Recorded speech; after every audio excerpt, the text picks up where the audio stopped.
진실탐사 엔터테이너 있는 대로 다 까! 최경영의 이슈 오도독!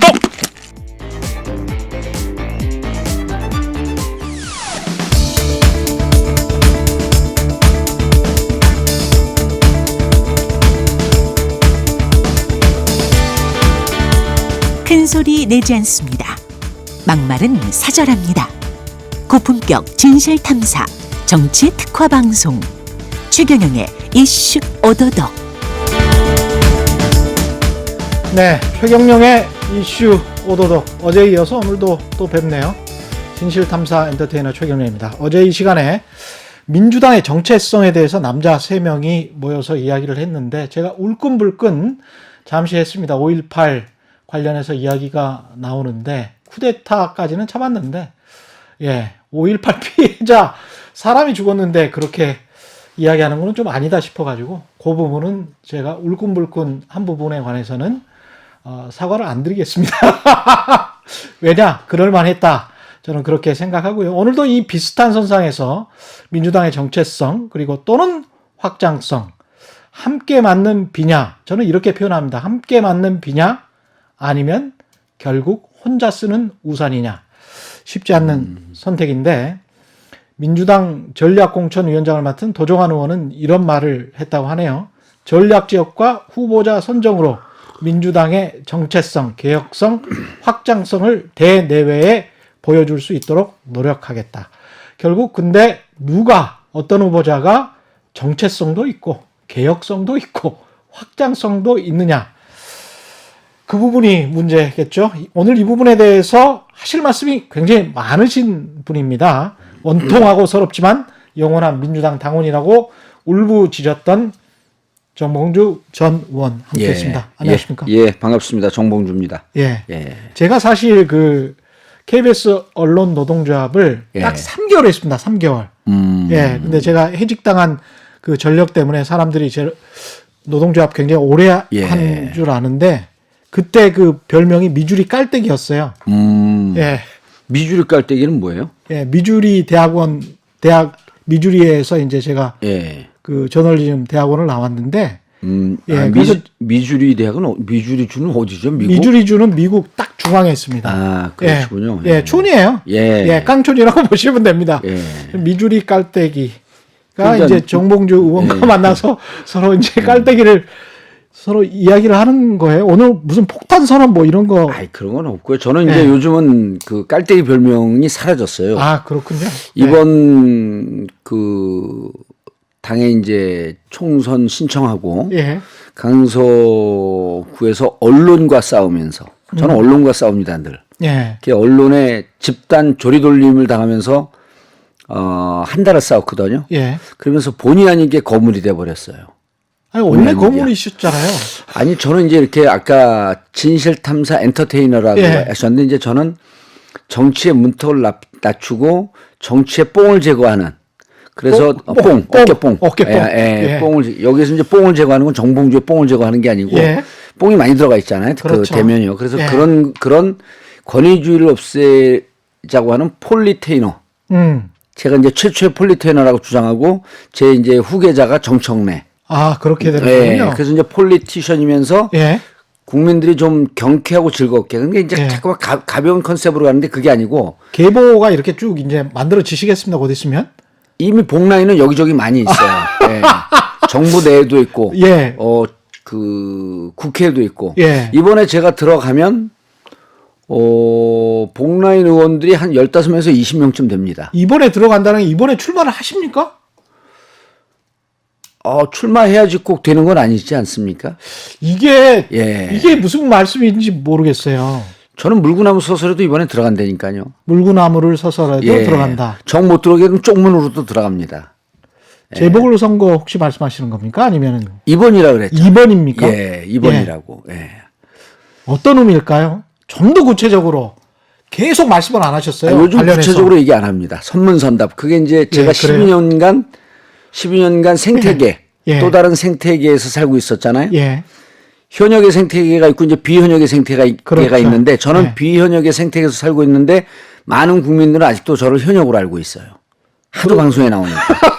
예. 그렇죠. 친근하죠. 제가 이제 예. 같이 방송하는 조대진 변호사라고 있어요. 예. 아실 겁니다, 아마. 예.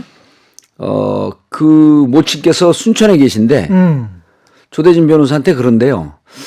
야, 정봉주 의원은 사이다 발언과 내용도 있어서 재미도 있고 그런데 저렇게 방송을 많이 하면 의정 활동은 언제 안 되니? 의정 활동 지금 하는 줄 알고. 예, 지금 싫어합니다, 이게. 예. 그리고 이제 얼마 전에 국회 떠나 계신 지 상당히 오래되지 않았습니까? 사실. 한타스 12년. 그렇죠. 네, 한타스입니다. 예. 그런데 이제 한 5, 6개월 전쯤에 어떤 저 친한 기자가 제 지역도 아니고 우리 옆 지역에 가고 포장을 채워서 술을 마시다가 이 지역 국회의원 누구지? 이제 정치부 기자들이니까 누구지? 그러니까 그 포장마차 사장님 아주머니가 우리 지역 국회의원이요? 그랬더니 우리 지역 국회의원 정봉주예요. 그러니까 아직도 정봉주로 알고 있는 그러니까 거야? 그 친구들이 예. 정봉주 지역은 노원인데 그리고 거기는 성북구인가 그랬었거든요. 여기는 성북구 아닌가? 그러니까 그 아주머니가 예. 아까 얘기하는 거 보니까 정치부 기자들 같은데 예. 그렇게 몰랐고 무슨 취재를 해요. 그럴 정도로 이제 저는 근데 저도 12년 됐죠. 예. 그래서 이제 12년 동안 축적된 이 다른 생태계의 언어와 논법으로 얘기를 하니까 요즘 기자들이 잘 못 알아들어요. 저도 못 알아듣겠어요. 사실 저는 뭐 정치부 기자를 안 했고 예. 쭉 탐사보도 기자만 했기 때문에 사람들에게 이제 거칠게 질문하는 특징이 좀 있어요. 그냥 알고 싶은 거 그냥 무조건 질문해요. 근데 지금 최 기자님 눈빛을 예. 보니까요. 예. 다 알아들으면서 못 알아듣는 척하고 시청자들에게 유도하는데 더 이상 안 넘어갑니다. 아니 그러니까 출마를 하시기는 하시는 거구나. 아니 출마 무관하게 저는 국회에 들어갑니다. 국회에 들어간다. 예. 예. 아니 뭐 전문위원으로도 취업이 되든지. 아니 누구 보좌관으로도 들어가겠죠. 들어간다고 하면. 예. 아니면 배지를 달고 또 들어갈 수도 있고. 여러 가지 방법이 있다. 길은 넓고 많습니다. 그런데 국회에 꼭 들어가야 되겠다라고 이야기하시는 거에는 예. 어떤 정치적인 목표도 있겠지만 또 지난 12년에 대한 어떤 뭐랄까요? 성찰, 그 다음에 다짐 뭐 이런 것도 있을 것 같습니다. 그런 것도 있고요. 이제 예. 이 방송을 지금 기자분들이 이제 많이 들을 거예요. 그렇죠. 많이 듣는데 기자들한테 제가 이렇게 얘기했어요. 예. 여러분들이 내가 국회의원이 못 돼서 환장한 사람으로 보기 시작하면 내 언어가 이해가 안 된다. 나는 내 하나 국회의원 강서가서 되고 안 되고가 문제가 아니고 민주당의 시대 정신과 민주당의 정체성을 묻고자 했던 거다. 예. 근데 이제 이 방송을 들으면서 국회의원 되는 거에 목표가 없다 그러더니 또 국회의원이 된다네? 이건 도대체 뭐지? 그렇죠. 그러니까 점점 모호해지는 거죠. 예. 그런데 이번 제가 이제 이 말씀을 드리는 게 뭐 장난치려고 그런 건 아니고 예. 이번 선거가 해방 이후 거의 최초로 맞이하는 선거예요. 어떤 의미에서? 우리나라는 양당제입니다. 예. 기본적으로 양당제였었어요. 60년대, 70년대 다 양당제였었는데 80년대도 그랬죠. 예. 사실은 일당 독재가 계속 됐었죠. 그렇죠. 일당 예. 독재가 되다가 이제 예. 이게 97년 이후에 정권이 교체가 되면서 여야 강대 강의 정당이 있었거든요. 예. 근데 2016년에 처음으로 국민들이 다당제를 만들어줬어요. 예. 이거를 그대로 놔두면 또 양당제로 갑니다. 그런데 이번에 선거법을 선거법을 개정했거든요. 예. 이 개정된 선거법 연동형 비례대표제가 다당제를 만들 수 있는 구조를 만든 거예요. 그렇죠. 예. 그래서 이번에 또 다당제로 갑니다. 예. 원래 취지가 그랬으니까. 그렇죠. 5당 내지 7당으로 갑니다. 그냥 당선자를 배출하는 당이 그전에는 뭐 두세 개 정당, 정의당이 있어도 양당제로 본 거거든요. 워낙 소수 정당이니까. 그런데 이번에는 그 원내 교섭단체가 되는 당이 5개 내지 4개쯤 나오는 게 되는 상황이 돼요. 그럴 수도 있을 것 같더라고요. 예. 그래서 이번에 선거와 정치 풍토는 미리 상상력을 갖고 예측한 사람들은 어떻게 갈지 보이고 그러지 않고 기존의 논법으로과 문법으로 풀려고 하는 사람들 눈에는 정치가 이번 선거가 잘 안 보입니다. 이미 말하셨네. 자매 정당이 아니고 형제 정당을 만들려고 하시는 것 같은데. 그건 아닙니다. 저는 형제가 없습니다. 아, 그래요? 예. 예. 부적격자로 내몰린 사람이 형제가 어디 있어요? 아, 그래요? 예? 예. 자기들 부자 집안에서 잘 먹겠다고 좀 그 들판을 헤매다가 들어온 사람을 너 먹을 데 없다고 내쫓겼는데 그런 형제들 본 적 있어요? 그럼 자매. 자면 전 남자인데요. 아니 왜냐면 지난번에 예. 위성정당이라고 미래통합당에서 위성정당 하나 만들었잖아요. 예, 그게 이제 유럽의 다당제를 보고 예. 이제 유성정당이라는 하는 표현인데 언론에서 위성정당이라고 하니까 예. 자매정당이라고 불러달라. 그래서 제가 그 뉴스를 보다가 순 지도부가 남자인데 그러면 예. 형제정당 아니야? 예. 뭐 이런 생각을 했죠. 아 이제 보통 이제 그게 이제 영어에서 온 표현인데 예. 이제 미주리에서 공부를 예. 하셨으니까 보통 이제 그 연결고리고 있고 콜라보 할 때 보통 시스터라고 예. 하는 표현을 쓰잖아요. 그렇죠. 그걸 이제 예. 우리말로 그대로 번역한 그렇죠. 거거든요. 예. 그러니까 연결고리 있고 서로 일정 정도 협업하는 정당을 이제 자매 뭐 결연할 때 자매 결연한다 그러잖아요. 그렇죠. 그런데 이제 그분들이 스스로를 폄하한 거예요. 자매 정당이 아니고 그 당만의 정체성을 갖고 갈 수 있는 정당을 만들었어야 되는 거예요. 그러니까 언론의 비판을 받는 겁니다. 그리고 그렇죠. 이번에 불출마 선언하면서 그쪽으로 가려고 그런 사람들이 많거든요. 그런 정당은 저는 이번 선거법 개정의 정신에 맞지 않는다고 봐요. 그렇죠. 예. 그리고 그거는 그냥 정말 의석수 한 10석, 15석 정도 더 만들려고 하는 꼼수인데 그냥 꼼수 정당이죠, 거기는. 그리고 스스로의 존재를 부정해버린 거예요. 그러니까 선거법 개정안 의미가 다양한 국민들의 목소리를 국회에서 대표할 수 있게 그렇죠. 하자 이거였고. 예, 맞습니다. 그게 사실은 민주주의에 맞는 거죠. 그렇죠. 그리고 이미 2016년에 국민들 스스로 다양한 목소리를 낼 수 있는 정당을 만들어줬단 말이에요. 그러니까 이번에 선거법 개정을 잘한 거죠. 예. 그렇게 다당제로 가는 것이 옳다. 정치가 이미 사회 영역이나 이런 데 시장 영역을 못 쫓아가고 이렇게 후진적으로 가니 예. 좀 다른 목소리를 낼 수 있는 정당이 다양하게 있으면서 서로 연정이나 이런 걸 통해서 연합을 통해서 정치를 해라라고 2016년에 국민들이 만들어준 거거든요. 그렇죠. 그걸 받아서 이제 선거법을 개정을 한 거고. 그렇기 때문에 다양한 정당이 나올 수 있다라고 하는 것은 자신감을 갖고 가야 돼요. 누가 이기든 지든. 그렇죠. 예. 근데 이제 그분들이 스스로 우리는 이제 자유한국당이 미래통합당을 바뀌었나요? 우리는 미래통합당의 똘마니 정당 이런 거예요. 예. 그럼 누가 거기다 표를 줍니까? 그러니까 언론에서 공격을 해도 꼼짝을 못 하는 거죠. 근데 이제 언론에서는 항상 늘 정치공학적으로만 생각하고 예. 민주당도 그렇고 미래통합당의 공천 과정에서도 그렇고 늘 정치공학의 예. 이야기가 나오는데 그 정치공학이라는 그 셈법 자체도 예. 어떻게 보면 뇌피셜이에요. 뇌피셜이 자기 마음대로예요. 예. 본인들 생각이야, 그냥. 영어로 그냥 It's my mom. 예. 예? 그냥 본인 생각이야, 본인. 뇌피셜. 예. 뇌피셜 하니까 요즘 국회의원들은 못 알아듣더라고요. 그게 이제 시대에 뒤떨어진 거지. 예. 뇌피셜을 그전에 뭐라고 표현했었다? 내가 한번 그 얘기를 했는데. 예. 뇌피셜이 뭡니까? 그래서 그냥 자기 통밥, 자기 생각대로. 그렇죠. 예. 예.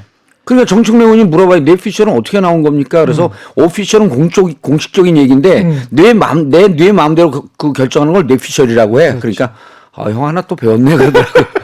근데 여론조사와 관련해서도 한국처럼 미국도 마찬가지고요. 예. 제대로 맞춘 적이 별로 없거든요. 근데 그걸 가지고 이제 여론조사 전문가들 또는 여론조사 전문 업체에서 있었던 사람들이 나와가지고 이제 정치평론가를 하는 경우가 많은데 결과가 다른 해석을 합니다. 막 이야기를 하잖아요. 예. 근데 거기에 이제 자기 주장과 자기의 측근 또는 뭐 취재원이라고 할 수 있죠. 의원들, 보좌관들의 생각이 막 섞여 있는 거예요. 예. 예? 그러면서 이게 좀 합리적으로 들리네? 라고 하면 그렇죠. 이제 예. 종편이나 이런 데서 막 떠드는 겁니다. 그러면 사람들이 그런 거야? 그러면서 이제 그거 가지고 그걸 믿고 이제 찍게 되는 거죠. 그러니까 그 사람을 인용하는 거지. 예. 유도를 하는 거예요. 어떻게 보면. 근데 사실은 오늘 예. 나오시기로 한 게 1회에 나오시기로 했었어요. 원래. 근데 그때는 최경영의 이슈 오도독이 1회를 했었어요. 그러셨군요. 예. 근데 그때 약속했다가 제가 펑크를 냈죠. 펑크 냈잖아요. 펑크 냈는데 이제 그때 예. 당시에 당에서 정봉주를 경선을 붙여도 된다고 믿는 분들이 있었어요. 굉장히 힘들었던 상황이에요, 그때. 예. 그래서 근데 당은 늘 지금도 그러고 그때도 그러고 제가 이렇게 방송에 나가서 얘기하는 걸 두려워합니다. 예. 제가 이제 좀 거침없이 이렇게 얘기하는 그렇죠. 스타일이고 거침없이 얘기하지 않을 때는 은유적으로 얘기해서 또 해석을 못하게 하고. 근데 이제 그때는 나가지 않았으면 좋겠다 해서 제가 안 나갔는데 그 세력이 밀렸죠. 그런 당내에서 거죠. 사실. 밀린 거죠. 밀린 근데 거죠. 이번 같은 경우는 정봉주 의원이 나가자. 나왔으면 좋겠다. 지금 이 시기에 그렇죠. 2%에 예. 왜 나오신 거예요? 그 얘기를 제가 했나요? 나가도 아니. 된다고? 그러면 이제 당에 대해서 예. 이제 얘기를 좀 하고 싶은 건데, 예. 아까 이제 정체성 말씀을 하셨는데, 선거 때 되면 늘 이렇게 정체성 그 논란이 붙어요. 선거. 정체성과 확장성. 그렇죠. 예. 이런, 그러니까 어느 방향으로 선거 전략을 세팅할 것인가라고 하는 게 항상 붙는데, 그렇죠. 지금 우리 민주당의 선거 흐름이 지금 위험합니다. 아까 같이 비를 맞을 것이냐, 혼자 우산을 쓸 것이냐, 이렇게 예. 표현했단 말이에요. 예. 지금 혼자 우산 쓰는 형국으로 갑니다. 그러니까 저도 함께 비를 많이 맞아봤던 입장에서 저도 10년 이상 고생을 굉장히 많이 했거든요. 예. 근데 항상 지금도 마찬가지 생각이에요. 비는 함께 맞아야 된다. 그렇죠. 예. 예. 그리고 함께 비를 맞았던 사람들에 관해서는 굉장히 고맙죠. 그리고 그 사람들에 관해서는 배신하지 않아요. 예. 근데 혼자 우산을 쓰고 그냥 예. 터벅터벅 가는데 근데 그 사람이 경쟁력이 있다. 예. 그거는 이제 좀 우산을 이렇게 넓은 우산을 씌워줘야 되는 거 아니야? 그런 생각도 들기도 하고. 근데 이제 그 예. 말씀을 듣는 분들 조금 혼란이 예. 있을 수 있으니까 이제 너무 이제 은유적으로 간 거 이건 좀 풀어줘야 되는데 예. 선거 때 그 당이 똘똘 뭉쳐서 싸워야 된다고 주장하는 쪽이 있고 예. 그런 전략으로 가야 된다. 아니면 그냥 조용히 선거를 치르고 시끄럽게 하면 안 된다라고 하는 쪽에 그 방향이 있는데 지금이 후자라는 겁니다. 그렇죠. 예를 들었고 민주당의 지금 민주당의 분위기가 지금 분위기가 예. 예를 들어서 황교안 대표가 80년대 그 무슨 사태인가 이랬을 때요. 예. 그게 딱 하루 갔습니다. 그 이슈가. 하루도 못 가더라고요. 하루도 못 사실. 갔어요. 예. 그때 민주당이 80년 5월 민주항쟁 민주화 운동은 헌법에 있는 거기 때문에 그건 헌법 정신 위배거든요. 그럼요. 그리고 80년 광주항쟁의 이 정신을 위반한 공당의 대표를 가만두면 안 되는 거죠. 아니 그걸 왜 안 따지? 언론도 문제지만. 예. 아니 그게 언론이 문제가 아니고 예. 요 부분에 대해서 그럼- 언론이 네. 주도하고 있는 세력의 말을 쫓아가는데 주도하는 세력이 없었다는 겁니다. 그냥 조용히 있었죠. 조용히 갔죠. 그리고 조용히 가서 이분에 갖고 자꾸만 싸우면 우리 민주당이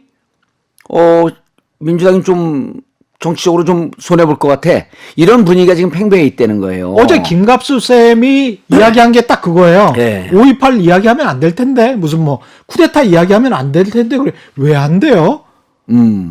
그래서 이제 예. 그때 보면은 실질적으로 당내에서 조용히 이게 지금 그 혼자 우산 쓰고 이런 의미인데 예.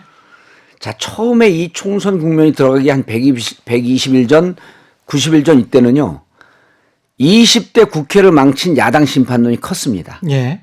지금은요 여당 심판론이 한 10포인트 더 올라갔어요. 야당은 집요하게 여당을 공격하고 문재인 대통령 공격하면서 싸우고 있는데 예. 이쪽에서 대응을 하지 않으니까 야당 주장이 옳은가 보네. 그렇죠. 그러면서 지금은 여당 심판론이 높아지니까 여야의 이 지지율 격차가 좁혀지기 시작을 하는 겁니다. 근데 그럼에도 불구하고 지금 당에서 중도병에 걸린 분들이 중도병. 예, 아니 제가 오늘 페이스북에 예. 더 세게 했어요.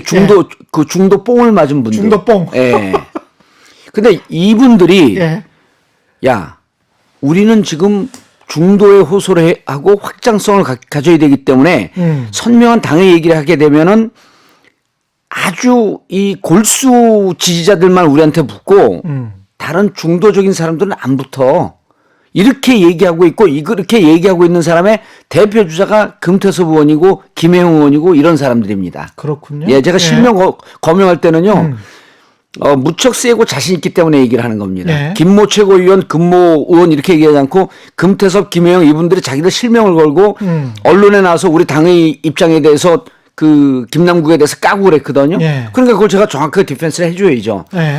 이분들은 혼자 우산을 쓰고 조용히 가면 우리는 이번에 각자 도생해서 살아오면 우리는 일당이 될 거야. 이거요. 이게 제가 무지개 다리라고 표현을 했어요. 무지개 달. 무지개 다리. 무지개 다리. 예. 현실의 승리의 강을 건너기 위해서는 현실의 다리가 있어야 되는데 저 숲속에 혼자 떠 있는 무지개 다리를 보면서 저 다리를 건널 수 있을 것이다라고 하고 착각을 하고 있는 거예요. 착각이다. 착각이죠. 왜 착각이냐면 양당제에서는 맞을 수 있어요. 양당제에서 어차피 우리를 절대적으로 지지하는 사람들은 움직이지 않습니다. 예. 움직이지 않고 중도에 있는 사람 표를 좀 뽑아와야지 2% 3%가 왔다 갔다 하면서 이기는데 예. 이제는 중도라고 하는 환상지대는 없습니다. 다당제가 되면서 아, 그 말씀이시구나. 예, 다당제가 되면서 이 중도의 중우나 중좌 이런 분들 아니면 완전 중도는요 2, 3%밖에 안 되는데 이분들 투표 안 합니다. 예. 그리고 보통 양당제 때도 중도 지역에 있는 사람들이 왔다 갔다 표가 움직이는 게 아니고 예. 투표장을 들락날락해요. 민주당 지지의 중도 성향 사람들이 민주당이 잘하면 투표장으로 나오고 자유한국당 지지의 중도 성향 사람들이 자유한국당이 잘할 때 투표장으로 나갑니다. 그렇죠. 이게 2012년 김용민 사태를 치르고 나서 선거 전문가들이 분석을 한 결과예요. 보통 중도가 이렇게 움직인다라고 하는데 중도는 움직이는 게 아니라 투표장에 들락날락하는 거다. 왜 그러냐면 예.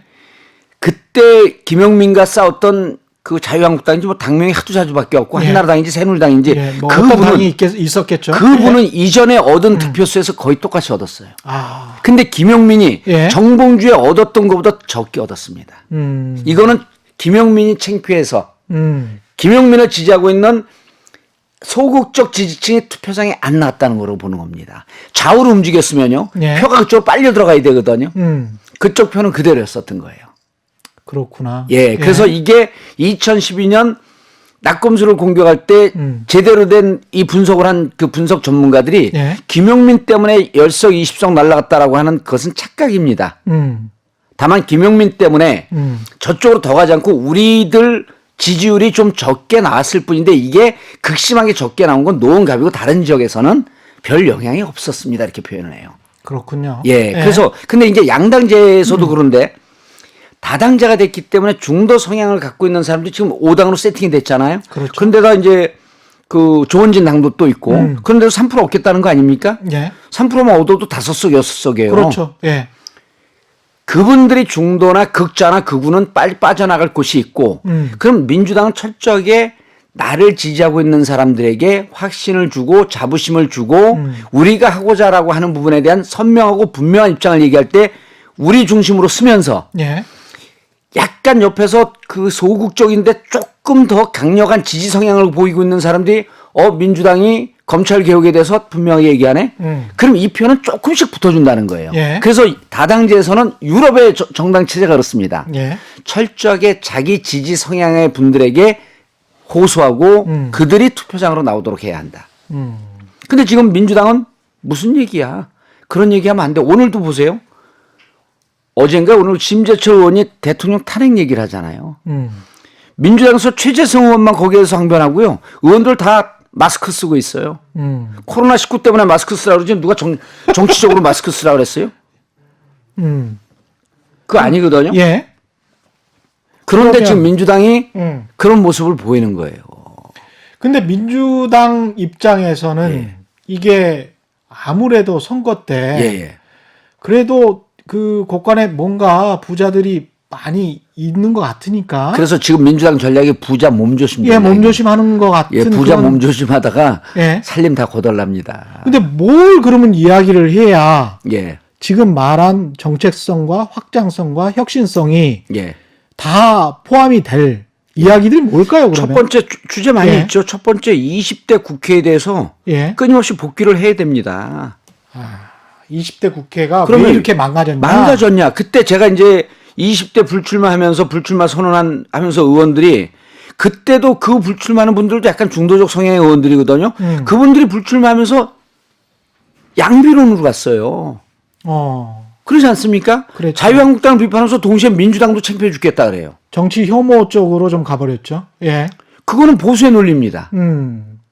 실질적으로 문재인 대통령이 그 뭡니까 IMF에서 권고하는 대로 경제 정책을 가고 있어요. 예. 그리고 다른 OECD 국가에서 문재인 정부의 경제 방향에 대해서 제대로 가고 있다라고 해외에선 평가를 하고 있는데 예.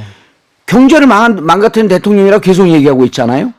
계속 이야기를 하면 그게 또 진실처럼 들리죠. 경제는 들리죠. 심리인데요. 예, 들려요. 그리고 예. 조중동 보수 언론이 언제는 경제가 좋아진다고 한 적이 있습니까? 없죠. 우리나라가 20년, 30년 동안 끊임없이 경제는 성장하고 있고 예. 경제 그 펀더멘털은 좋아지고 있는데 보수 언론은 맨날 경제 망하는데 그 사람들 얘기했으면 벌써 대한민국 한 20번 망했을 거요. 그렇죠. 예. 그리고 왜 이렇게 전화가 오지? 그리고 그 사람들 보수 정부 들어서도 처음에만 박수 쳐주다가 중반 이후 레임덕 가면 또 그 보수 정권도 공격을 해요. 그렇죠. 경제 안 좋다고. 예. 그 사람들 입장에서 경제 좋은 적은 언제 있었어요? 경제가 좋은 적이 없었죠. 근데 우리 국민 5천만이 어떻게 계속 먹고 살죠? 그리고 이게- 인천공항은 해외여행 매년 설날마다 추석 때마다 매년 경신이에요. 그렇죠. 매년 신기록이지. 매년 신기록이에요. 예. 그 사람들 돈이 어디서 와서 나가죠? 그렇죠. 매년 수백만 명이. 제가요, 예. 이제 헤어샵을 제가 이제 집이 그쪽이어서 이제 강남 거기서 예. 사무실도 있고 거기 예. 가는데 예. 제가 이제 문재인 대통령 막 칭찬을 해요. 예. 그럼 거기서 일하는 예. 스태프들이라고 그래. 머리 이거 샴푸해주고 뭐 이렇게 이제 보조해주는 분은 스태프들인데 예. 소곤소곤대요 저한테. 예. 회원님, 예. 문재인 대통령 칭찬하는 사람 회원님밖에 없어요 여기에. 그래서 그럼 언니들도 문재인 대통령 싫어해? 그랬더니 우린 좋죠. 200만 원 미만의 급여자들이 이제 없어졌어요. 우리 그 전에 200만 원 받는 게 꿈이었었는데 스태프들이 이제 그렇지. 그 2년제 대학 나오고 고등학교 갓 졸업하고 이제 생활이 어려운 친구들이거든요. 최저임금 때문에 같이 올라가 버렸죠. 같이 올라간 거죠. 그 친구들이 우리 200만 원 이제 다 넘었는데 그래서 냉동 삼겹살 먹다 요즘 생삼겹살 먹어요. 근데 오는 손님들은 다 경제가 죽겠다고 난리래요. 그리고 원장님은 또 싫어하실 거고. 아, 근데 헤어샵. 예. 원장님 좀 싫어하는데 원장님 입장에서는 이 친구들이 그걸 받으면서 막 행복해하고 좀 일을 열심히 하게 되면 노동 생산성은 올라갈 거 아니에요. 그렇죠. 예. 그리고 이 사람들이 오늘도 끝나갖고 힘이 들게 사는데 뭐하지 이렇게 찌푸둥한 상태에서 샴푸를 하면 샴푸를 받는 저도 짜증이 날 거 아니에요. 그렇죠. 근데 이 친구도 해피해졌어. 그럼 손님들도 왜 해피해지죠. 해피한 집안에 손님들은 오는 거죠. 그런 여러 가지 심리적 요건도 있는데. 아니 그리고 언제까지 그렇게 힘들게 살아야 돼? 그럼요. 언제까지? 아니 그 친구들도 생삼겹살 먹고 네. 그 친구들 3-4개월 급여 모아갖고 해외여행 한번 나가고 이런 사회 만들자 그런 거 아니에요? 짜장면 시켰으면 탕수육도 좀 시켜야지. 저 이번에 처음에 세부 가요, 세부. 예. 세부? 예, 아니 그 친구가 그래요. 어. 저 고등학교 졸업한 지 6년 됐는데 이번에 처음으로 세부 가요, 세부. 필리핀 세부. 여행으로. 그러면서 문재인 대통령 막 칭찬하는데 제가 이 칭찬하면 손님들이 싫어해요, 그래. 그러니까 분명히 우리 경제 부분에 대해서도 얘기할 부분이 있는 거예요. 소득주도 성장과 최저임금 상승한 게 결국은 일자리를 없앤다라고 하면서 조중동이 가고 있는데 그럼 그 논리가 그렇지 않은 논리가 또 있거든요. 그러니까 신문에서 말하는 현실과 실제 현실은 다를 수 있다. 그리고 통계를 갖고 하다 보면 이 정부의 경제 정책이 그렇게 밀리지 않아요. 특히 사람마다 다를 수 있네. 그렇죠. 예. 그러니까 이런 부분에 대해서 민주당이 지금 싸워줘야 되는데 자 보세요. 예. 경제 실패했다고 조중동이 그러니까 예. 그걸 민주당이 받아들입니다 그대로. 자 부동산 정책에 대해서 우리 표 떨어지는 소리 들립니다. 그러면은 둘 중에 하나 해야 돼요. 문재인 정부의 부동산 정책을 비판하든지 예. 아니면 문재인 정부가 집값 잡으려고 했는데 이 정책이 거시적으로 옳았다라고 하는 것을 당당하게 얘기하든지 둘 다 아무것도 하지 않습니다. 동네 갖고 뒷주머니에다 숟가락 꽂고 밥도 먹으면 당선되는 줄 알아요. 예.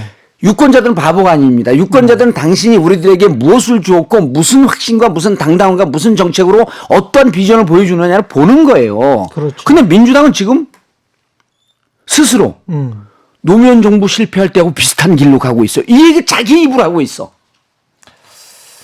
이게 이런 아니 할 얘기가 이렇게 없나요? 부동산 정책 실패했나요? 따져보자는 겁니다. 그럼 집값 갖고 이렇게 장난치는 갭 투자를 유도했던 빚내갖고 돈 그 집 사라고 했던 이명박 박근혜 정부의 정책이 옳았나요?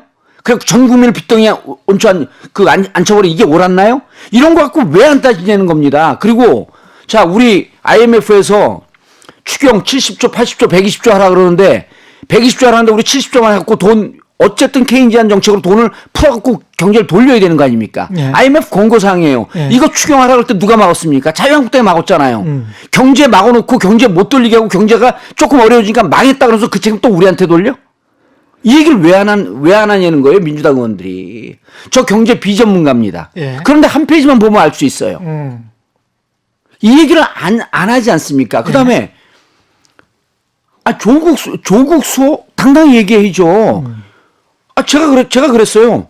야, 윤석열 검찰총장이 조국 가족 통고 보면 2차 대전에서 승전한 유엔군이 히틀러 집안 통고보다 더 많이 통고 같아. 이게 말이 되는 얘기입니까? 예. 범죄자 조국을 언제 우리가 수호한다 그랬어요. 근데 조국 범죄자라고 하는 거 결론 났나요? 법원으로 갔잖아요. 예. 근데 우리 당 스스로 지금 조국 때 비겁하게 얘기하던 금모 의원, 여기서 이제 그다음에 김모 의원 지금 나갖고 조국 수호 프레임으로 가게 되면 선거 못 치른대요. 그건 조중동 프레임이고 진중권 프레임 아닙니까? 왜 그걸 쫓아가요? 그걸 부딪혀서 싸우라는 게 민주당 열혈 지지자들이 표를 준 거거든요. 예. 그래서 제가 이 얘기를 하고 싶은 거예요. 당신들 민주당 지지자들에게 표 받을 때만 땡큐하고 당을 제대로 세우겠다는 이 정체성 분명한 민주당 당원들 싫어하지. 그 사람을 미워하고 있습니다. 근데 그 분들 입장에서는 어차피 민주당 지지자, 열혈 지지자들은 민주당에 표를 줄 거 아니에요. 그러지 않는다는 겁니다. 이제 이번 사태가요. 예. 정봉주 사태, 김남국 사태가 너무 커져갖고 예. 전국의 당원들이 다 보고 있고 정말 저 사람이 다 이런 판단할 수 있을 정도의 촛불의 효과가 큽니다. 잠깐만요. 김남국 사태는 좀 정리를 하고 예. 그다음에 정봉주 사태도 좀 정리를 해보죠. 그러니까 그럴까요? 김남국 사태는 지금 어떻게 된 겁니까? 지금 보도가 뜨는 거로 보면 예. 오늘 비공개 최고위원회가 있었고요. 예. 비공개 최고위원회에서 김남국 그 후보를 다른 지역으로 뺀다라고 하는 결론이 난 거로 저는 듣고 있어요. 요 부분은 강서갑이 아니고 강서갑이 아니고 다른 데로 빼는 거로 이렇게 정리한 거로 알고 있는데 그러면요. 자, 그럼 제가 하나 그 예견을 할게요. 그럼 강서갑에서 금태섭 의원이 본선에서 될 것 같죠? 안 됩니다. 왜냐하면요. 우리 당을 절대적으로 열혈적으로 지지하는 3% 5% 이분들이 너무 상처를 입었어요. 너무 상처가 10% 크다. 정도 되는 분들이 너무 커요. 그러면서 이런 생각을 합니다. 저분이 민주당 대표 주자로 국회 가면 우리 민주당 정체성에 맞는 그런 정치를 할까? 이런 거 이제 회의를 하는 거예요. 근데 그분들이 강서갑에 다 살지는 않으실 거 아니에요? 아니죠. 강서 이제 이거 전국적으로 대비했을 때 그 몇 지역에 프로는, 한 7%에서 10% 정도 열혈 지지자들, 정치 색이 분명한 분들.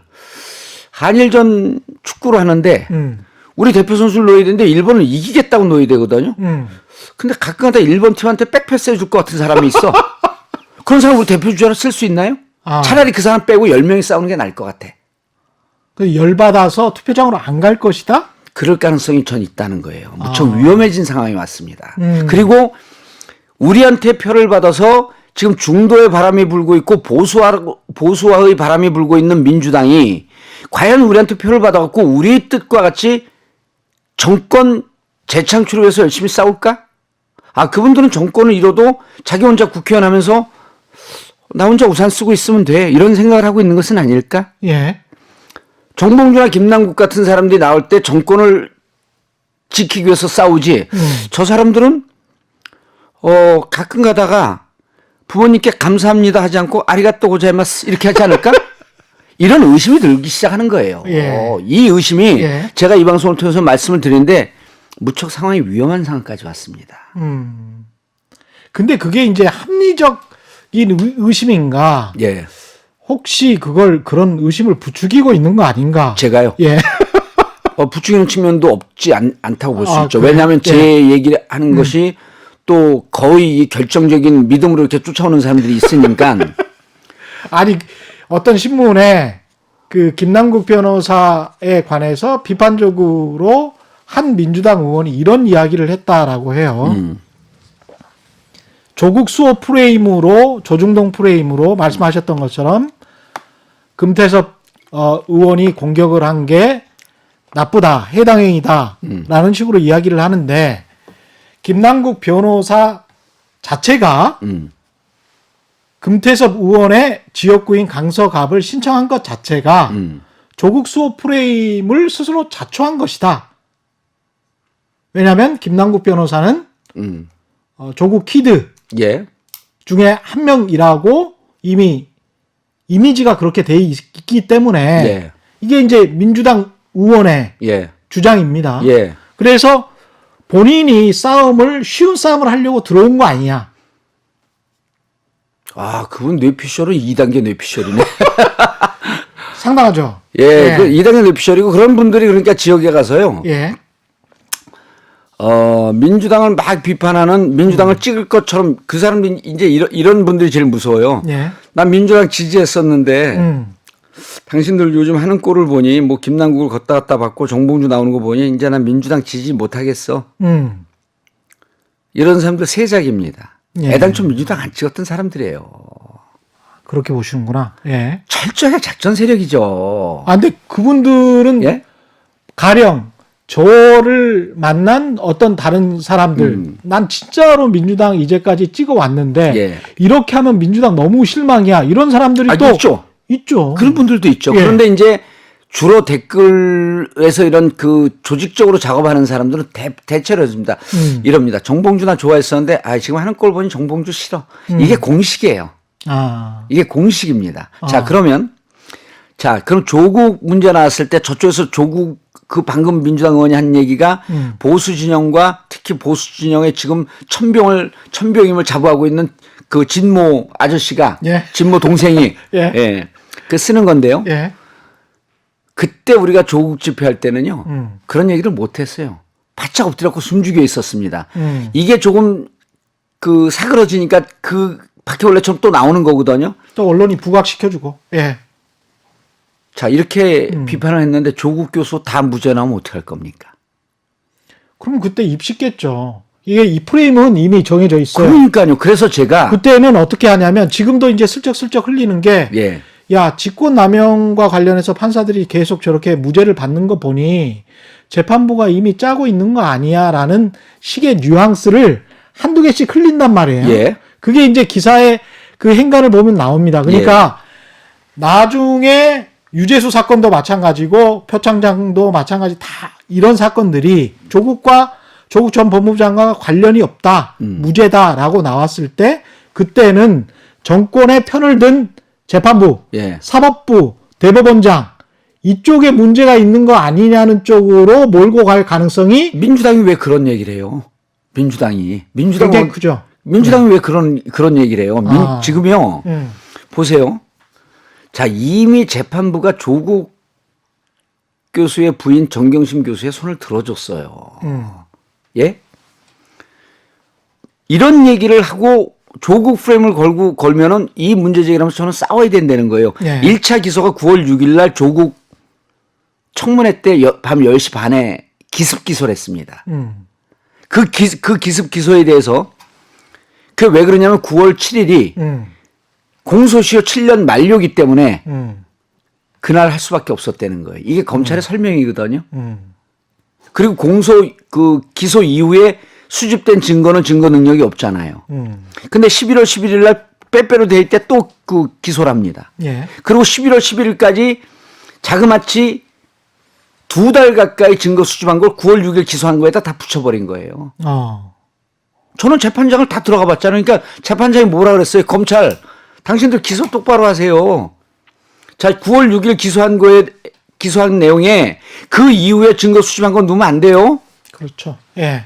자, 그러니까 9월 6일 기소가 무리였다라고 하는 건 재판장이 얘기를 한 거예요. 그렇죠. 그리고 이 9월 6일 기소는 청문회 때 정치한 겁니다, 검찰이. 그렇죠. 그 보도가 좀 됐었죠. 그렇죠. 근데 예. 그래 재판장이 그러니까 검찰이 이거를 공소장 변경을 해갖고 두 개를 합하려고 그런 거예요. 예. 야, 이거 다른 사건이야. 공소장 변경 안 돼. 그 얘기인 즉슨 9월 6일 기소한 건 무리한 기소였고 너네가 9월 6일 재판 붙여봐. 이건 무죄야. 이 얘기를 한 거거든요. 그렇죠. 왜 민주당이 이 얘기를 안 합니까? 그리고 왜 헌법 정신을 위배해요? 무죄 추정의 원칙 아닙니까? 그리고 당원 단계에 나와 있어요. 예. 무죄 추정의 원칙입니다. 실형을 받거나 벌금형이 확정됐거나 하급심에서 유죄 판결을 받은 사람만 부적격 대상이에요. 자, 그런데 조국 이거 보세요. 당원 단계도 그렇고 그러니까 재판을 받고 있는 거는 기본적으로 무죄 추정 원칙을 우리 헌법 정신이 주장하고 있는 겁니다. 예. 조국 무리한 기소라고 하는 거 재판부에서 한번 얘기해 줬고. 그렇죠? 그리고 모든 국민이 이렇게 마구잡이식에 죽을 때까지 찔러댔다는 거 아닙니까? 누구의 표현에 따르면. 네. 이런 거에 대해서 비판을 했기 때문에 100만, 200만이 나온 거 아니에요. 자, 그럼 그 조국 프레임이라고 하는 사람한테 조국이 뭘 잘못했는데? 그리고 보세요. 금태섭 의원이 조국이 공정사회를 해쳤다 그래요. 자기는 왜 공정 경선을 안 하는데? 정봉주하고 경선 붙이자고 하니까 온갖 곳 다니면서 경선 안 된다고 하고 내가 부적격자라고 얘기하고 예. 제가 적합도 조사에서 1등 했습니다. 1등 후보를 내친 공간이에요. 예? 금태섭 의원하고 2월 4일 5일 적합도 조사를 하는데 예. 여론조사를 했죠. 자, 이거 금태섭 의원님 듣고요. 사실 아니면 허위사실 유포로 저를 고소하십시오. 근데 자, 분명히 이거 얘기하는데. 제목해도 되겠습니다. 예. 자, 내가 오늘 페이스북에 쓴 거예요. 예. 제가 3포인트 이겼습니다. 근데 그 이긴 시점이 언제냐면요. 1월 13일서부터 2월 3일까지 20일 동안 대한민국의 언론은 한 번이라도 정봉주 씹지 않으면 언론으로서 사명감이 없는지 전 언론에 제가 줄이돌림을 당했을 때예요. 예. 그렇게 두들겨 맞고도 3% 이겼습니다. 경선 갔잖아요. 15포인트, 20포인트 이깁니다. 그걸 아니까 경선 안 한 거예요. 이게 공정한 사회예요? 자, 김남국 들어오니까 질 것 같으니까 또 경선 안 해요. 김남국은 청년 인센티브 15% 있죠. 예. 김남국이 누군지 다 찾아봐요. 왜냐하면 정봉주 효과가 있어. 강서갑의 정치 1번지가 누가 지금 종로에 관심이 있습니까? 오로지 강서갑이에요. 자, 김남국 정봉주 효과 15%. 또 조국 프레임을 잘 깼어요. 거기에 5% 판정승. 그럼 35% 안고 싸우는 거예요. 그러네. 그러니까 예. 질 것 뻔히 하니까 이걸 또 조국 프레임을 보수 진영에서 민주당 망가지라고 하루 아침에도 아침 저녁으로 정한수 떠놓고 기도하는 진중권 씨가 갖고 있는 프레임으로 민주당을 공격을 해요? 이게 공정한 경쟁을 보장하는 겁니까? 금태섭 의원 한번 부르세요. 예, 제가 한번 제 거였고 불러야겠어요. 작가분들이 정리해갖고 예. 이거에 대해서 다 해명해 보세요 해요. 예. 반론 제기할 기회를 주겠습니다. 공정한 KBS는 반론을 기회를 줘야죠. 그래야죠. 예? 예. 오도독 씹어 먹어보세요 한번.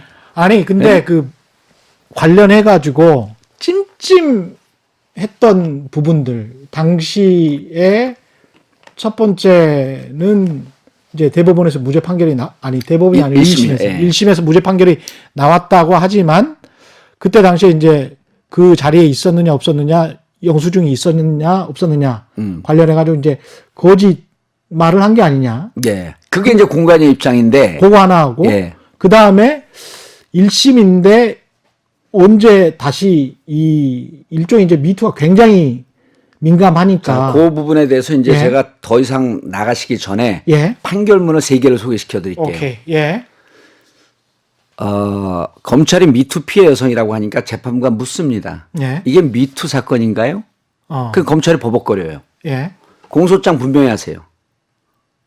분명히 하세요. 그리고 그- 판결문에 그렇게 나옵니까? 그렇습니다. 예. 판결문에 미투 피해 여성이라고 한 것은 예단을 형성시킬 수 있기 때문에 아주 부적절한 표현이라 아니할 수 없다. 미투 아니라는 겁니다. 판결문에 그렇게 판결문에요. 성추행. 판사는 그렇게 판결을 한 거네요. 아니 국민적 눈높이가 틀렸고 쟁점이 붙을 때는 판사가 그 양심의 최후의 보루 아닙니까? 예. 그게 근데 법적으로 법이 또 다를 수가 있으니까 다른 법을 적용할 수가 있으니까 그렇죠. 그걸 예. 분명하게 한 거예요. 그다음 이른바 성추행 피해 여성이다라고 언론이 계속 보도를 하니까 판결문에 이렇게 되어 있어요. 성추행이 있었다는 사실의 유일한 증거인 피해를 주장하는 여성이 쓴 이메일은 예. 본인 스스로 거짓이었음을 인정하고 있는 바 성추행 사실은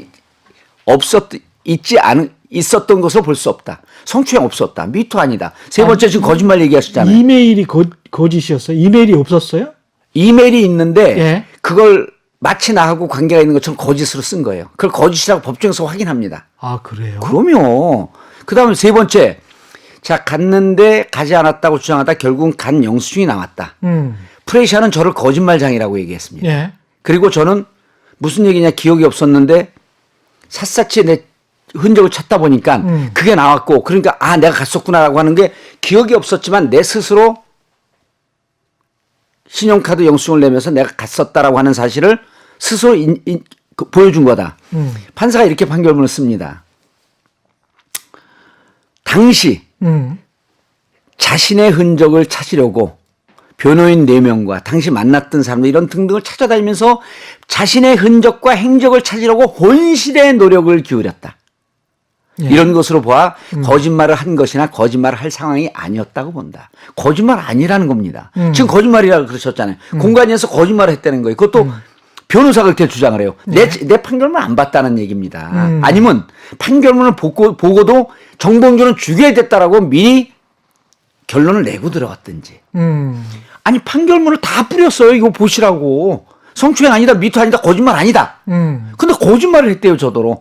아니 그럼 판사의 판결은 나란 일을 하고자 하는 사람들이 변호사들이 모여 앉아갖고 나란 일을 하는 양심의 최후의 보루인 법원에서 낸 판결을 깡그리 무시해버린 거예요. 자, 그러면 그리고 21대 총선 특별 당규가 있습니다. 제3장 11조. 거기에 뭐라고 나왔냐면요. 성범죄 등 예. 사회적 무리를 일으킨 형사범 중 금고 이상의 형이 확정되었거나 예. 금고 이상의 형, 벌금형 등이 확정되었거나 하급심에서 유죄 판결을 받고 현재 재판이 진행 중인 자는 예. 부적격 처리할 수 있다. 부적격 처리의 당의 조건이 아니고 할 수 있다. 그런데 자 보세요. 성범죄 등. 성범죄 아니라고 판결문에 나와 있잖아요. 전제가 아닙니다. 좋아. 당신들이 사회에서 그렇게 인식하니까 오케이. 제가 접수할게. 근데 첫 번째 조건이 금고 이상의 형이나 벌금형을 확정받았거나. 예. 이 아들이 또 미국에서 전화가 오네. 예. 받았거나. 예. 하급심에서 하급심을 1심 얘기하는 거예요. 예. 유죄 판결을 받고 재판이 진행 중자 대상 아니잖아요. 근데 저를 아웃시키면서 뭐라 그랬냐면 조건이요. 국민적 눈높이와 기대라 그래요. 그래서 제가 국민적 눈높이를 풀어줍니다. 국민적 눈높이는 사회적 갈등과 이견을 조정하는 국민적 눈높이의 최후의 보루는 법원이다. 이 법원에서 국민적 눈높이가 미투 아니다, 성추행 아니다, 거짓말 아니다라고 했음에도 불구하고 당신들은 예. 뇌피셜로 국민적 기대와 국민적 눈높이가 기대라고 하는 역사상 듣도 보도 못한 이 잣대를 갖다 대고 저를 아웃시킨 거예요. 그것도 9일날 아웃시킵니다. 이게 오늘 많은 얘기 하네. 그러니까 이게 약간 찜찜해서 조금이라도 찜찜하면 그럼에도 불구하고 경쟁력은 분명히 있었다. 자, 거잖아요. 2월 9일날 서둘러서 저를 아웃시켜요. 예. 왜 그러냐면 제가 2월 그날이 일요일인데 2월 11일날 오후 1시에 면접이 약속이 돼 있습니다. 예. 그럼 이 면접 때는요. 적합도 조사한 결과를 공간이 면접위원 17명에 다 배포를 해야 돼요. 배포를 했는데 제가 1등을 했어요. 1등 한 사람 어떻게 제낍니까? 그러네. 그러니까 2월 11일 날 면접이 예견되어 있는데 2월 9일 날 서둘러서 아웃시킨 거예요. 근데 공관위원들은 외부에서 온 사람들도 많죠. 외부에서 온 사람들이 많고 내부에 있는 사람도 이제 다 이해를 했는데 예.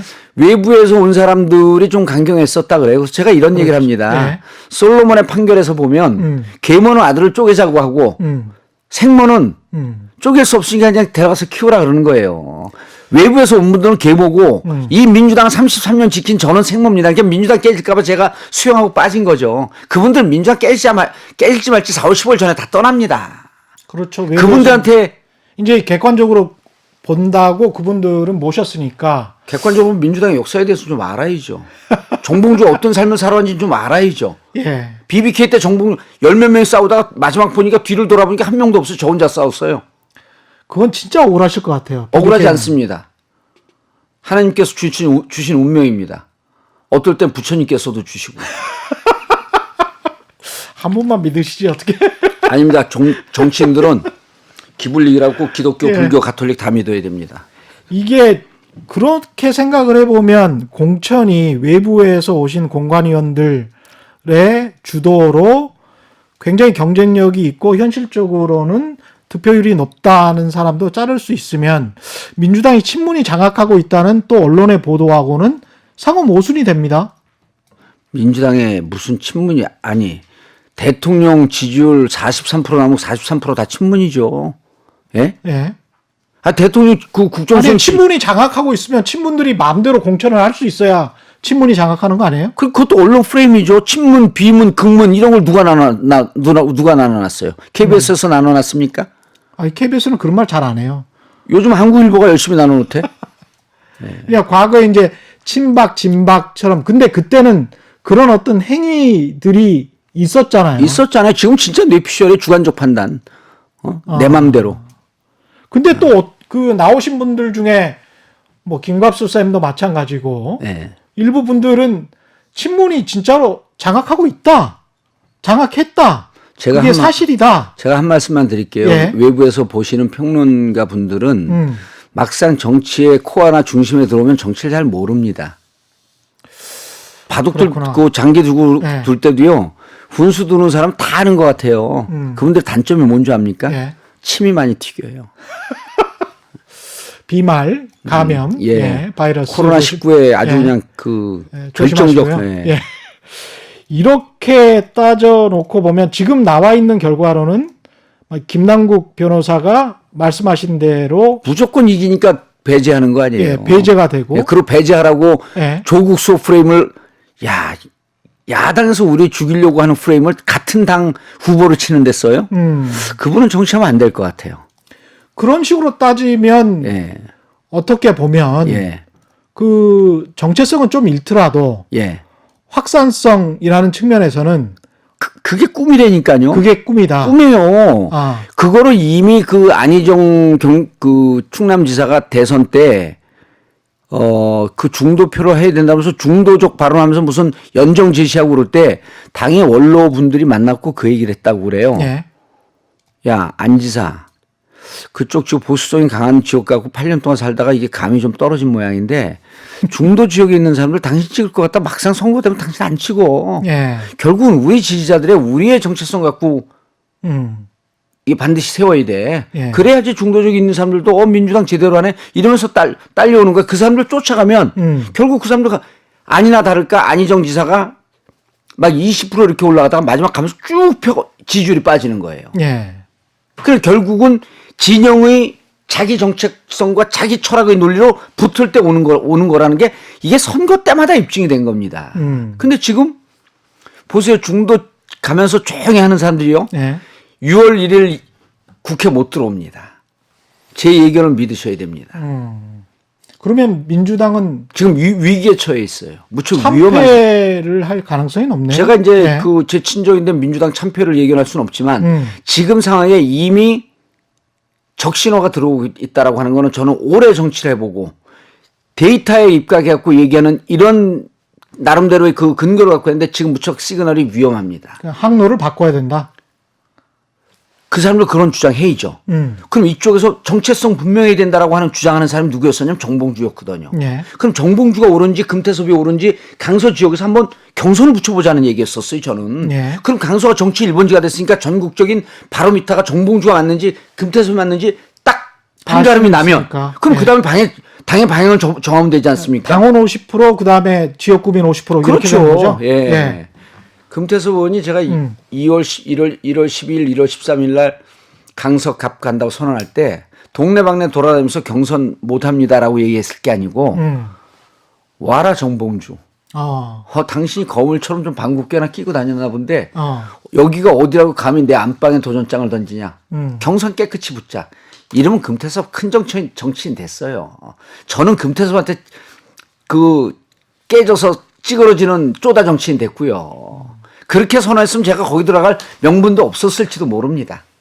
그렇군요. 그러니까 얼만큼 협의하고 얼만큼 그 비겁한 정치를 한지 보이잖아요.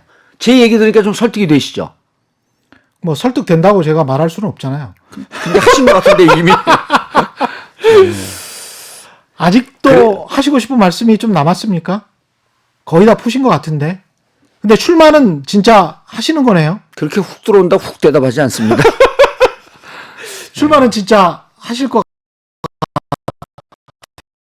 같아요. 아니 오늘 저는 분위기로 보면 여전히 제3의 길을 가고 있습니다. 제가 오늘 페이스북에다 뭐라고 썼냐면 기어코 당은 내 다음 스텝을 앞으로 내게 하는군요. 민주당은 블랙홀로 가고 저는 웜홀로 갑니다. 예.